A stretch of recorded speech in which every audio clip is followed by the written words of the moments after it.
Reading through the Bible in a year, June 12th, Deuteronomy 17, Psalm 104, Isaiah 44, and Revelation chapter 14. You shall not sacrifice to Yahweh your God an ox or a sheep which has any defect or blemish, for that is an abominable thing to Yahweh your God. We're supposed to give our best to him. If there is found in your midst, in any of your gates of the towns which Yahweh your God is giving you, a man or woman who does what is evil in the sight of Yahweh your God by trespassing against his covenant, and is gone and served other gods and worshipped them, or the sun, or the moon, or any of the heavenly host which I have not commanded, and it is told you, and you have heard of it, then you shall inquire thoroughly. Behold, if it is true, and the matter is confirmed that this abomination has been done in Israel, then you shall bring out that man or that woman who has done this evil deed to your gates, that is, the man or the woman, and you shall stone them, and they will die. On the mouth of 2 witnesses or 3 witnesses, he who is to die shall be put to death. He shall not be put to death on the mouth of 1 witness. The hand of the witness shall be the first against him to put him to death, and afterward the hand of all the people. So you shall purge the evil from your midst. If any case is too difficult for you to judge between one kind of homicide or another, between one kind of lawsuit or another, between one kind of assault or another, being cases of dispute in your gates, then you shall arise and go up to the place which Yahweh your God chooses. So you shall come to the Levitical priest or to the judge who is in office in those days, and you shall inquire of them, and they will declare to you the judgment in the case. And you shall do according to the terms of the judgment which they declare to you from the place, or from that place, which Yahweh your God chooses, and you shall be careful to do according to all that they teach you, according to the terms of the law which they teach you, and according to the judgment which they tell you, you shall do. You shall not turn aside from the word which they declare to you, to the right or to the left. And the man who acts presumptuously by not listening to the priest who stands there to minister to Yahweh your God, or to the judge, that man shall die. Thus you shall purge the evil from Israel. Then all the people will hear and be afraid and will not act presumptuously again. See the restatements over and over for the death penalty as a reason for things to be for the law of God to be followed. Verse 14. When you enter the land which Yahweh your God gives you, and you possess it and live in it, and you say, I will set a king over me, like all the nations who are around me. Remember what we read yesterday in Isaiah, how God declared that he himself was their king. This is pointing forward to what will happen after the book of Judges, when the people clamor and ask for a king, so they could be like all the nations. By this point, surely the people would hear this and go, no, we don't want a king. We only want God to be over us. Give it 2 generations. Verse 15. You shall surely set a king over you, whom Yahweh your God chooses. One from among your brothers you shall set as king over yourselves. You may not put a foreigner over yourselves who is not your brother. Moreover, he shall not multiply horses for himself, nor shall he cause the people to return to Egypt to multiply horses. Yahweh has said to you, you shall never again return that way. And he shall not multiply wives for himself, or else his heart will turn away, nor shall he greatly increase silver and gold for himself. Now it will be, when he sits on the throne of his kingdom, that he shall write for himself a copy of this law on a scroll in the presence of the Levitical priests. And it shall be with him, and he shall read it all the days of his life, that he may learn to fear Yahweh his God, to carefully observe all the words of this law and these statutes, that his heart may not be lifted up above his brothers, and that he may not turn aside from the commandment to the right or to the left, so that he may prolong his days in his kingdom, he and his sons in the midst of Israel. Let you guess how many times all of these things were completed. Was not many. All right, and that is all the notes to here. Let's go to Psalm 104. Bless Yahweh, O my soul. O Yahweh, my God, you are very great. You are clothed with splendor and majesty, wrapping yourself with light as with a cloak, stretching out the heavens like a tent curtain. He lays the beams of his upper chambers in the waters. He sets up the clouds to be his chariot. He walks upon the wings of the wind. He makes his angels the winds. His ministers, flaming fire. He founded the earth upon its place, so that it will not shake forever and ever. You covered it with the deep as with a garment.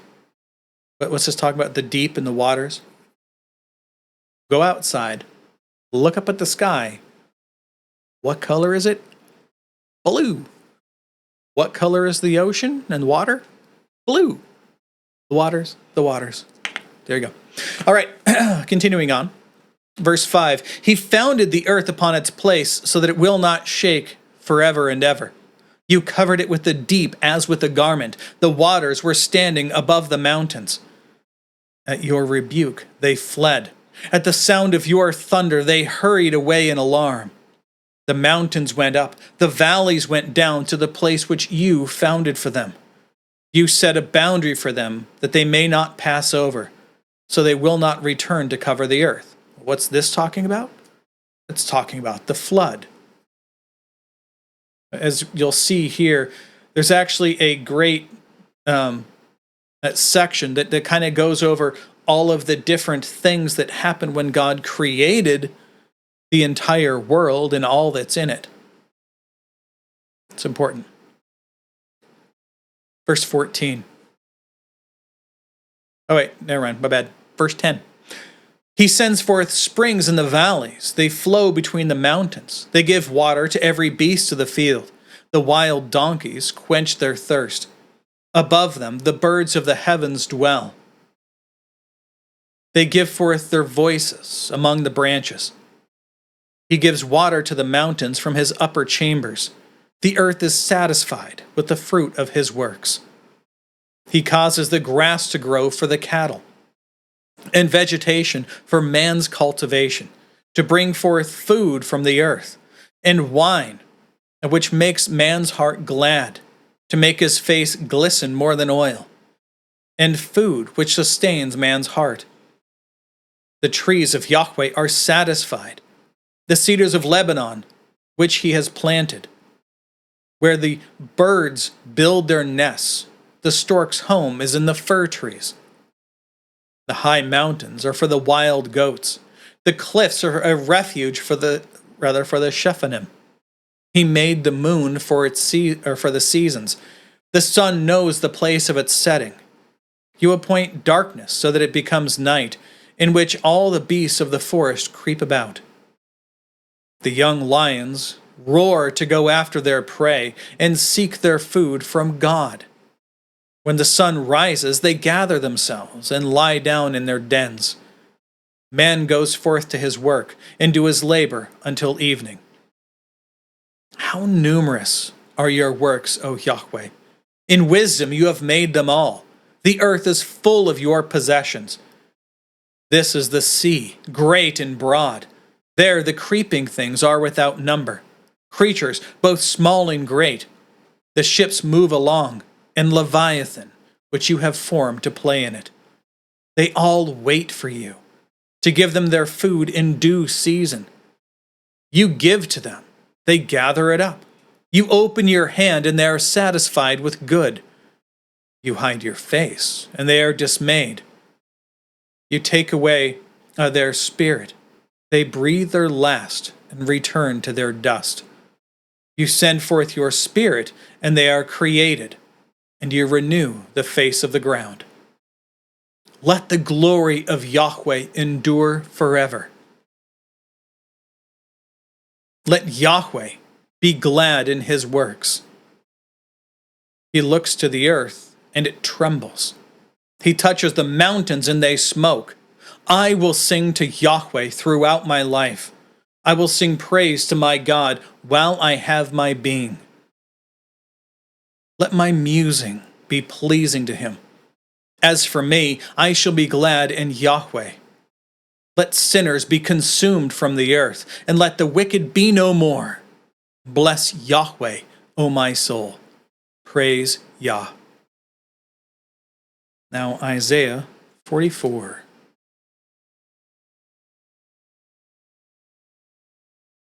But now hear, O Jacob, my servant, and Israel, whom I have chosen. Thus says Yahweh, who made you, and formed you from the womb, who will help you. Do not fear, O Jacob, my servant, and you, Jeshurun, whom I have chosen. For I will pour out water on the thirsty ground, and streams on the dry land. I will pour out my spirit on your seed, and my blessing on your offspring. They will spring up among the grass like poplars by streams of water. This one will say, I am Yahweh's. And this one will call on the name of Jacob. And this one will write on his hand, belonging to Yahweh. And will name Israel's name with honor. Thus says Yahweh, the King of Israel, and his Redeemer, Yahweh of hosts. I am the first, and I am the last. There is no other God besides me. Who is like me? Let him call out and declare it, and let him tell it to me in order, from the time that I established the ancient people, and let them declare to them the things that are to come, and the events that are going to take place. Do not be in dread, and do not be afraid. Have I not long since caused it to be heard to you, and and declared it? And you are my witnesses. Is there any God besides me? Or is there any other rock? I know of none. Those who form a graven image are full of them. One moment. Verse 9 again. Those who form a graven image are, all of them, futile. And their desirable things are of no profit. Even their own witnesses fail to see or know, so that they will be put to shame. Who has formed a god or cast a graven image to no profit? Behold, all his companions will be put to shame. The craftsmen themselves are mere men. Let them all assemble themselves. Let them stand up. Let them be in dread. Let them together be put to shame. The man crafts iron into a cutting tool and does his work over the coals, forming it with hammers and working it with his powerful arm. He also gets hungry and has no power. He drinks no water and becomes weary. Another crafts wood. He extends a measuring line. He outlines it with a stylus, and he makes it with planes and outlines it with a compass and makes it like the form of a man, like the glory of man, so that it may sit in a house. In order to cut cedars for himself, he takes a cypress or an oak and raises it for himself among the trees of the forest. He plants a fir, and the rain, again given by God, makes it grow. Then it becomes something for a man to burn. So he takes one of them and warms himself. He also kindles a fire to bake bread, right? Made out of the same wood, right? He also works to produce a god from the same tree and worships it. And he makes it a graven image and falls down before it. He's praising this piece of wood as if it's his god to save him. Half of it he burns in the fire. Over this half he eats meat and roasts a roast and is satisfied. He also warms himself and says, Aha, I am warm, I have seen the fire. But the rest of it he makes into a god, his graven image. and he falls down before it and worships it. He also prays to it and says, "Deliver me, for you are my God." They do not know, nor do they understand, for he has smeared over their eyes so that they cannot see, and their hearts so that they will have no insight. No one causes this to return to his heart, nor is there knowledge or understanding to say, wait, I have burned half of it in the fire and also baked bread over its coals. I roast meat and eat it, and then to make the rest into an abomination. I fall down before a block of wood. He feeds on ashes. A deceived heart has turned him aside, and he cannot deliver his soul. He cannot say, "Is there not a lie in my right hand?" Remember these things, O Jacob and Israel, for you are my servant. I have formed you. You are my servant. O Israel, you will not be forgotten by me. I have wiped out your transgression like a thick cloud, and your sins like a cloud. Return to me, for I have redeemed you. He's calling them to repentance. Shout for joy, O heavens, for Yahweh has done it. Make a loud shout, you lower parts of the earth. Break forth into a shout of joy, you mountains. O forest and every tree in it, for Yahweh has redeemed Jacob. And in Israel he shows forth his beautiful glory. Thus says Yahweh, your Redeemer, and the one who formed you from the womb. I, Yahweh, am the maker of all things, stretching out the heavens by myself, and spreading out the earth all alone, causing the omens of boasters to be annulled, and making fools out of diviners, causing wise men to turn back, and making foolishness out of their knowledge, confirming the word of his servant, and the counsel of his messengers he will complete, and being the one who says of Jerusalem, she shall be inhabited, and of the cities of Judah, they shall be rebuilt. And I will raise up her waste places again. It is I who says to the depth of the sea, be dried up. And I will make your rivers dry. It is I who says of Cyrus. Who is this Cyrus? He's a king to come to Babylon in, at this point, about 100+ years. He hasn't even been born yet. Here's God talking about him now. It is I who says of Cyrus, he is my shepherd, and all my good pleasure he will complete, and saying of Jerusalem, she will be built, and of the temple, your foundation will be laid. And that is all the notes to here. Now on to Revelation chapter 14. Once again, we are in a prophetic book. So read the notes. Let's move on. Verse 1.